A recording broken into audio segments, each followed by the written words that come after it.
Hello everyone, MSRNDA2000 here, and today is Wednesday, October 20th, 2021, 6:59 p.m. Central Daylight Time. And this will be the required weekly test on WXK85. Highs in the lower 80s. Sunday night, So, with a 20% yeah. chance of thunderstorms. Lows in the upper 50s. Monday, sunny. Highs in the lower 80s. Monday night, clear. Lows around 60. Tuesday, mostly sunny. Highs in the mid-80s. Tuesday night, mostly clear with a 20% chance of thunderstorms. Lows in the upper 50s. Wednesday, mostly sunny. Cooler. Highs in the mid-70s.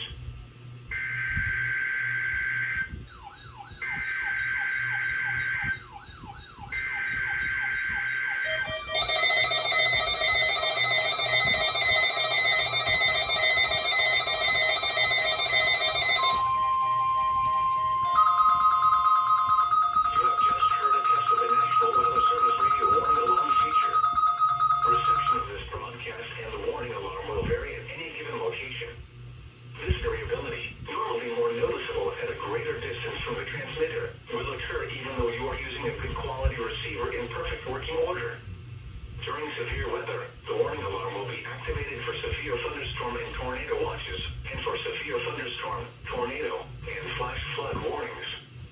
The warning alarm will also be used for civil emergency messages. The test of the warning alarm feature of National Weather Service Radio is conducted at 12 noon and 7 p.m. each Wednesday, unless there is a significant risk of severe weather in the area.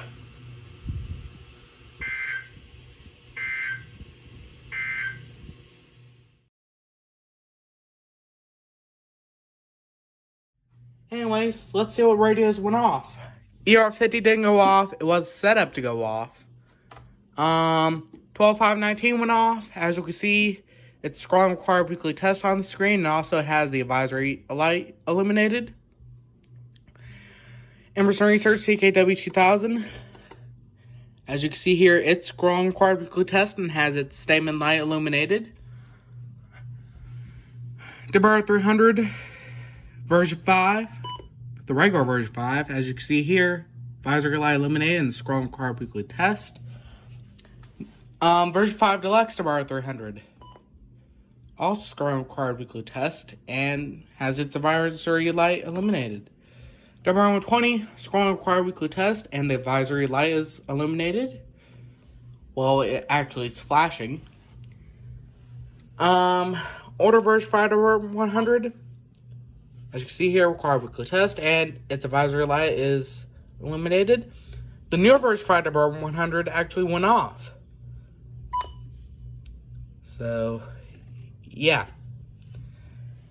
12250 went off. As you can see here, it's saying required, or not required, but weekly test. Just weekly test, not required weekly test. I think on some of them it says required weekly test, but on mine it only says weekly test.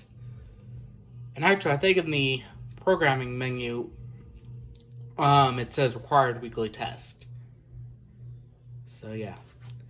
74-50C didn't go off. Oh, yeah, I did put this here. This is a ThyssenKrupp elevator sales sample that you get for joining the ThyssenKrupp Safety Ambassador Club.